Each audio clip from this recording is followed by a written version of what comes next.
August 17th, 1943. 25,000 feet above Schweinfurt, Germany. The oxygen mask froze against Oberleutnant Heinz Knoke's face as he stared through his Messerschmitt's canopy at a sight that defied comprehension. German pilots like Knoke found themselves in an impossible situation. Barely 40 fighters scrambled from bases across southern Germany to intercept an aerial armada of staggering proportions. Through the crystalline air at altitude, 376 Boeing B-17 flying fortresses split between Schweinfurt and Regensburg appeared like a silver glacier flowing across the sky, their polished surfaces reflecting the morning sun in blinding sheets of light. Each bomber bristled with 13.50 caliber machine guns. The combat boxes flew in perfect formation, creating interlocking fields of fire that could throw up walls of lead at any approaching fighter. Knoke's Jagdgeschwader 11, along with elements from Jagdgeschwader 1 and Jagdgeschwader 26, faced mathematics that mocked human courage: 40 German fighters against hundreds of American aircraft. These odds, which would have been dismissed as Allied propaganda just months earlier, had become the daily reality for Luftwaffe pilots defending the Reich. What Knoke and his fellow pilots witnessed that August morning was not just an air raid. It was the physical manifestation of American industrial supremacy that would eventually drown the Third Reich. The transformation from German aerial dominance to complete annihilation happened with shocking speed between 1943 and 1944. When Wehrmacht forces had swept across Europe in 1940, the Luftwaffe ruled supreme. By August 1943, German pilots were experiencing a reversal so complete that many would later describe it as watching their world literally turn upside down.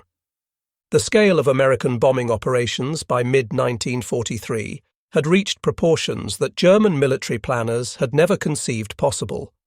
The Schweinfurt-Regensburg mission of August 17, 1943, officially designated Mission 84, represented a new evolution in strategic bombing. Colonel Curtis LeMay's 4th Bombardment Wing led 146 B-17 bombers against the Messerschmitt factory at Regensburg, while 230 bombers from the 1st Bombardment Wing struck the ball-bearing plants at Schweinfurt. These targets weren't random. Ball bearings were identified as a critical bottleneck in German war production, and the Messerschmitt plant at Regensburg produced nearly a third of all German single-engine fighters.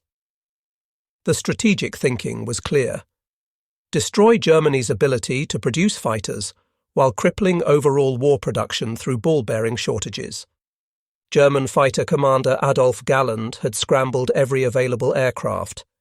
JG-1 Usau launched from Dielen and Schiphol, JG-11 from Jever and Oldenburg, JG-26 Schlageter from Lille and Wevelgem. The elite units of the Luftwaffe, holders of Knight's Crosses and Oak Leaves, men who had dominated the skies over France, Britain and Russia, now faced odds that rendered their skill and courage almost meaningless. The Germans had developed desperate tactics to pierce the bomber formations. Knoke himself had pioneered the technique of dropping bombs from fighters onto the bomber formations from above. On March 22, 1943, he had successfully destroyed a B-17 using this method, becoming the first pilot in aviation history to down an enemy aircraft with an air-dropped bomb. In his memoir, I Flew for the Führer, he described the experimental nature of these attacks and his determination to find new ways to break up the defensive boxes. But such innovations were mere pinpricks against the growing American presence. By October 14, 1943, Black Thursday, the situation had grown even more daunting. The second raid on Schweinfurt saw 291 B-17s crossing into German airspace. The Luftwaffe, in what would be remembered as one of its last great defensive efforts, scrambled over 300 fighters from 24 different airfields. Major Heinz Beer's 2nd JG-1 launched with their Focke-Wulf FW-190s, armed with WGR-21 rockets. JG-11 flew with similar armament, their yellow Reich defence bands distinguishing them from JG-1's red markings. The German pilots achieved what seemed like a victory. 60 American bombers shot down, a 20.6% loss rate that forced the Americans to suspend deep penetration raids temporarily. But the cost was catastrophic for the Luftwaffe. 35 to 38 fighters lost, including irreplaceable veteran pilots. Hauptmann Wilhelm Ferdinand Wutz Galland, younger brother of Adolf Galland, was killed when his FW-190 was hit by defensive fire. These men represented hundreds of hours of combat experience that Germany could never replace. Each B-17G Flying Fortress carried formidable defensive armament positioned for maximum coverage. The combat box formation, 18 to 21 aircraft flying in mutual support, could bring devastating firepower against attacking fighters. This tactical innovation, developed through bloody experience, made frontal attacks suicidal and beam attacks extremely dangerous. German fighters possessed excellent individual capabilities. The Messerschmitt Bf-109G6 and Focke-Wulf FW-190A4 were superb aircraft, but reaching the bombers had become increasingly difficult. The introduction of the P-47 Thunderbolt with drop tanks extended American fighter escort range deep into Germany by late 1943. By March 1944, when P-51 Mustangs appeared over Berlin itself, German fighters found themselves fighting for survival before even reaching the bomber streams. German desperation spawned remarkable innovations. The Sturmgruppe concept involved specially armoured FW-190s that would close to point-blank range before opening fire with 30mm cannons. If ammunition was expended, pilots were expected to ram the bombers. These Sturmböcke attacks required extraordinary courage. Pilots essentially flew their reinforced fighters through bomber formations, sometimes literally chopping through wings or tails with their propellers. The fate of Germany's elite fighter units tells the story in microcosm. Jagdgeschwader 1 Oesau exemplified this decline. Named after Walter Oesau, who was killed in action on May 11, 1944, the unit hemorrhaged experienced pilots at an unsustainable rate. Oesau himself, with 127 victories, had been one of Germany's greatest aces. His death, shot down by P-38 Lightnings, symbolized the fate awaiting even the most skilled German pilots. Between Major Hans Philipp's death on October 8, 1943, after achieving 206 victories, and Oesau's loss 7 months later, JG-1 burned through commanders faster than they could be replaced. The unit would claim over 700 enemy aircraft during the war, but suffer 464 killed in action, 174 wounded, and 94 killed in accidents, casualties exceeding the unit's nominal strength. Jagdgeschwader 26, Schlageter, commanded by Oberstleutnant Josef Pips Priller, maintained the Channel front from 1940 through D-Day. Despite achieving impressive kill ratios in individual engagements, the unit suffered catastrophic attrition. Of 754 pilots who served with JG-26 during the war, 584 would be killed or wounded, a 77% casualty rate. By December 31, 1943, of 185 pilots assigned, only 107 remained available for operations. Jagdgeschwader 11, formed in April 1943, became specialists in anti-bomber warfare. The unit pioneered the use of BR-21 rockets, modified 21-centimetre mortar tubes that fired time-fused projectiles into bomber formations from 1,000 metres.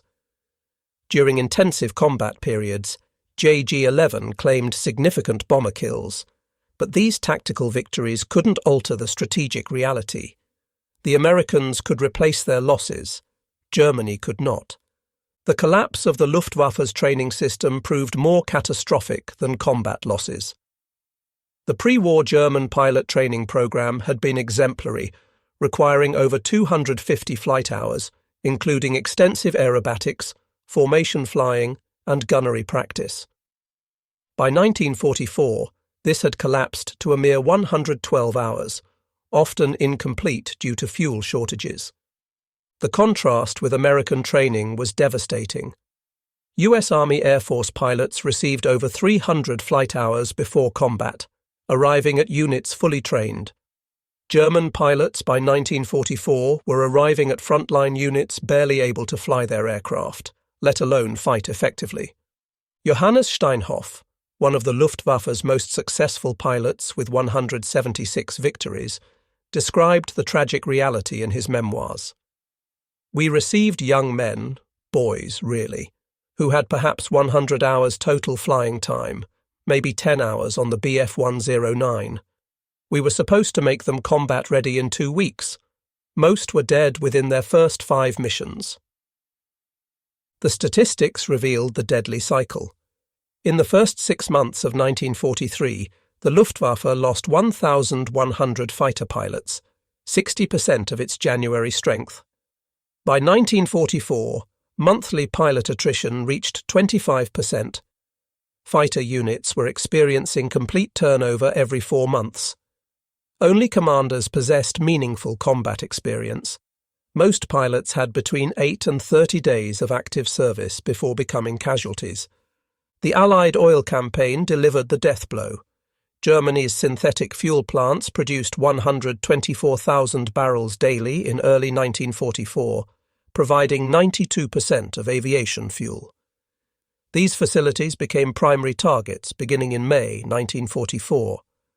On May 12, 1944, 935 bombers struck synthetic oil plants. The immediate impact was catastrophic. Production fell from 175,000 tons in April to 52,000 tons in June, 35,000 tons in July, and barely 5,000 tons in September. Albert Speer reported in July that 98% of all Axis fuel plants were out of operation. The irony was bitter. German aircraft production reached unprecedented levels, 39,807 aircraft in 1944, including 24,981 fighters. Monthly fighter production peaked at 3,031 in September 1944. But these aircraft sat idle, lacking fuel to fly them or trained pilots to operate them. Luftwaffe ground crews resorted to using oxen to move aircraft on airfields to conserve precious fuel. By November 1944, training flights were suspended entirely. Combat units operated on 10% of minimum required fuel. Pilots were restricted to 1 training flight monthly. By February 1945, synthetic fuel production had collapsed to 0.5% of early 1944 levels. The psychological destruction of German fighter pilots preceded their physical annihilation. Veterans who had entered the war as confident warriors gradually transformed into fatalistic survivors. Johannes Steinhoff captured this transformation in his memoir. In 1940, we were hunters. By 1943, we were the hunted. By 1944, we were simply targets. He wrote extensively about watching the gradual realization spread through fighter units that the war is already lost, and that leadership had abandoned every standard of responsible action. The crisis culminated in the fighter pilots' revolt of January 22, 1945. Germany's most decorated aces, Adolf Galland, Johannes Steinhoff, Günther Lützow and Hannes Trautloft, confronted Hermann Göring at the Haus der Flieger in Berlin. This unprecedented mutiny of the aces represented the complete breakdown of trust between frontline pilots and leadership.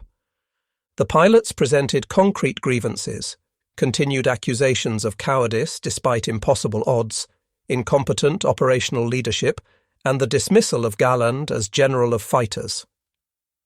Steinhoff told Göring directly that the Me-262 jets should be released immediately for fighter operations to bloody the American bombers. Göring's response revealed complete disconnection from reality. He accused the pilots of treason and threatened execution.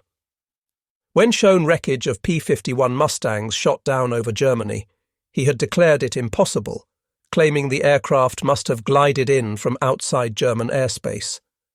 Instead of executing the mutinous pilots, they were national heroes, Göring dispersed them.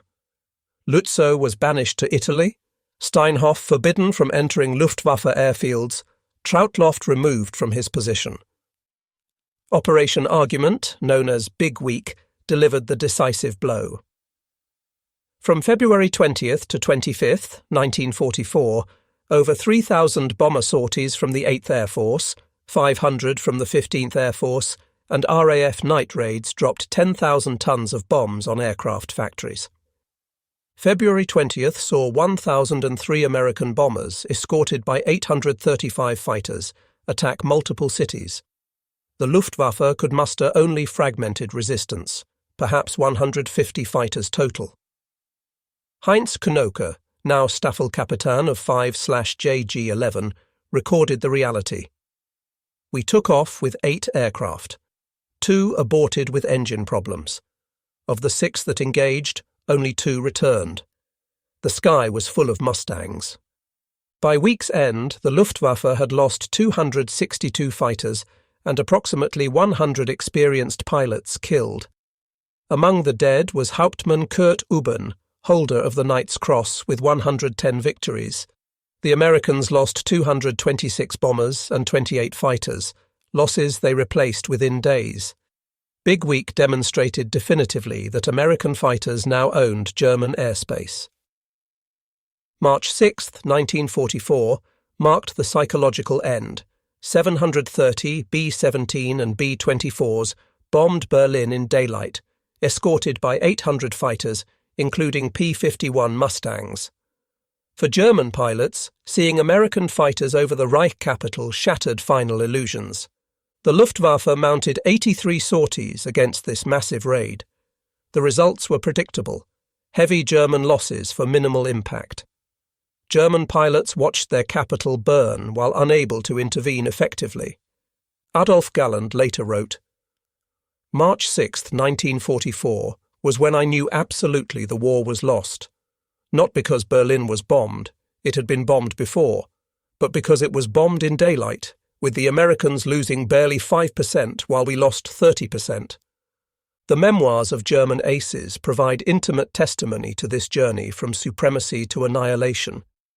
These were the elite of the Luftwaffe, yet they found themselves overwhelmed by sheer material superiority." Adolf Galland wrote in The First and the Last, "Their element is to attack, to track, to hunt, and to destroy the enemy. Only in this way can the eager and skillful fighter pilot display his ability. Tie him to a narrow and confined task, rob him of his initiative, and you take away from him the best and most valuable qualities he possesses: aggressive spirit, joy of action, and the passion of the hunter." Johannes Steinhoff, who flew 993 combat missions, wrote, "By the time these events took place, the leaders of the Reich had abandoned every standard of responsible action, both toward their own people and toward the enemy. The fighter pilots were caught in the middle of this madness. Heinz Knoke's evolution was particularly striking. Early in the war, he had written, "The prospect of actually experiencing war rather appeals to me." By 1944, his tone had changed completely, recording the impossibility of their situation and the pointlessness of continued resistance against overwhelming numerical superiority. Major Heinz Baer, who ended the war with 221 victories, described the progression. "In 1940, we owned the sky. In 1941, we shared it with the RAF. By 1943, we were disputing it with the Americans. By 1944, we were merely trying to survive in it." The Messerschmitt Me-262 represented German technical superiority rendered meaningless by strategic incompetence. The world's first operational jet fighter, capable of 540 miles per hour, 100 miles per hour faster than any Allied fighter, should have changed everything. Germany produced approximately 1,430 E-262s, but Hitler's insistence on using them as bombers delayed fighter deployment until late 1944. When Galland demonstrated the Me-262, he famously remarked, It felt as though angels were pushing. Hitler asked only about bomb capacity. Even when finally permitted as fighters, fuel shortages and training deficits limited operations. Jagdgeschwader 7 could rarely put more than 30 Me-262S airborne simultaneously. Against 1,000-plane raids, even revolutionary technology proved insufficient. June 6, 1944, demonstrated the Luftwaffe's complete collapse. Despite years preparing for invasion, Luftflotte 3 had only 100 operational fighters available. Against them, the Allies launched 11,590 sorties on D-Day. The Luftwaffe managed 319 sorties total, just 35 by fighters. Josef Priller's response became legendary for its futility. The entire JG-26 had been relocated days before, leaving only Priller and wingman Heinz Wodarczyk at Lille. Ordered to attack the invasion beaches, Priller later recalled, "Attack the invasion with 2 fighters? It was insane. They made one strafing pass over Sword Beach before fleeing, effectively the Luftwaffe's daylight response to history's greatest amphibious invasion. Fighter pilot casualties reached catastrophic levels. The Luftwaffe suffered 26,800 fighter pilots killed or missing during the war. Monthly loss rates by 1944 became unsustainable. January 1944, 16.9% lost. February 1944, 18.2% lost. March 1944, 21.7% lost April 1944, 19.8% lost May 1944, 24.3% lost June 1944, 25.8% lost. These percentages meant complete unit turnover every 4 months. Entire flying schools graduated directly into death. The December 1943 class from Jagdfliegerschule 5-52 newly minted fighter pilots suffered 80% casualties within 3 months. Individual units hemorrhaged pilots. Between January and June 1944, JG-26 lost 58 pilots killed, JG-2 Richthofen lost 67, JG-11 suffered 73 deaths. When Priller took command of JG-26 in January 1943, he had 23 pilots with over 100 missions. By June 1944, he had 3. German intelligence catastrophically underestimated American production. In 1942, they estimated US aircraft production at 18,000. Actual was 47,836. For 1943, they estimated 30,000. Actual was 85,898. By 1944, estimates of 50,000 faced reality of 96,318.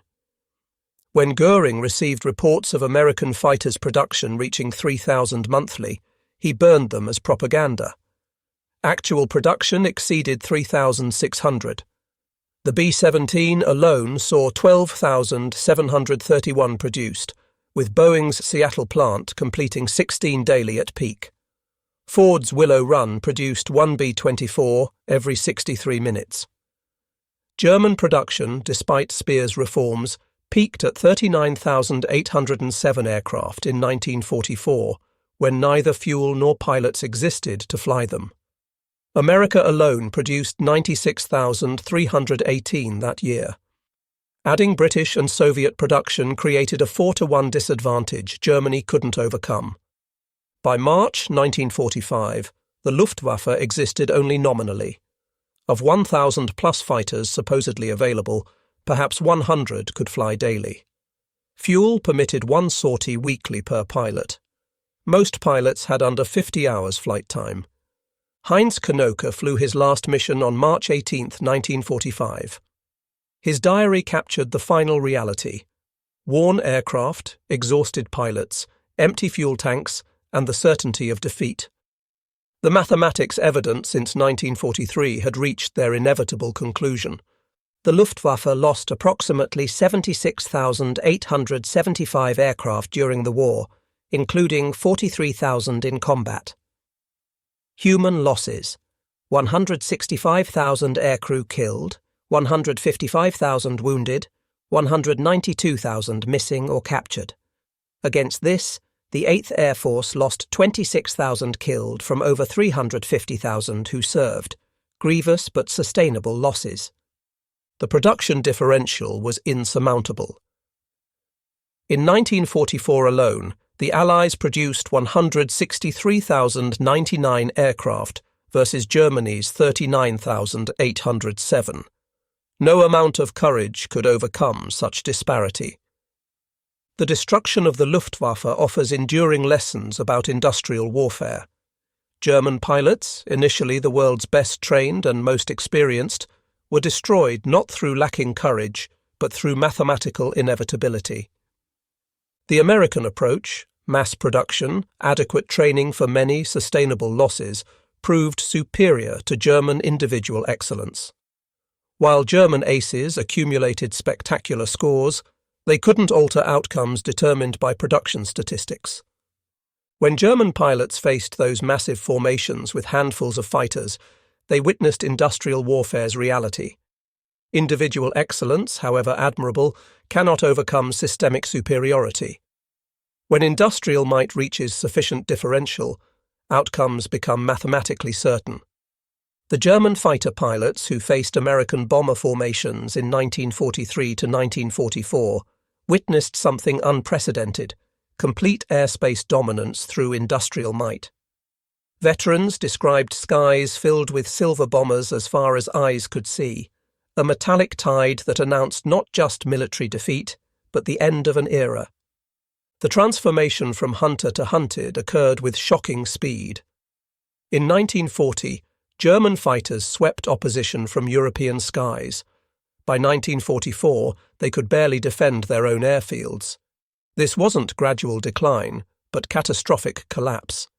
The fighter pilots' revolt of January 1945 represented final acknowledgement by those who had denied reality longest. When Germany's greatest aces told Göring the truth, that the war was lost, that continuing meant pointless death, they voiced what every pilot knew. German pilots learned modern warfare's hardest lesson: individual excellence cannot overcome systemic superiority. They flew knowing they were already defeated, that their sacrifice would change nothing. They flew anyway, from duty, habit, or because they knew nothing else. In their defeat lay profound lessons about production and power, about courage's limits against material superiority. The German pilots who faced those bomber armadas didn't just lose a war, they witnessed warfare's transformation into an industrial equation with predetermined outcomes. Their testimony stands as historical witness.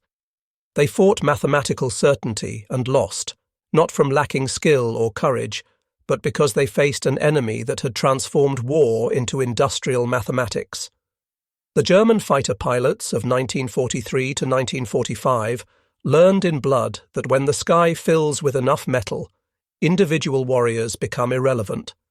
The age of the ace had ended. The age of mass production had begun.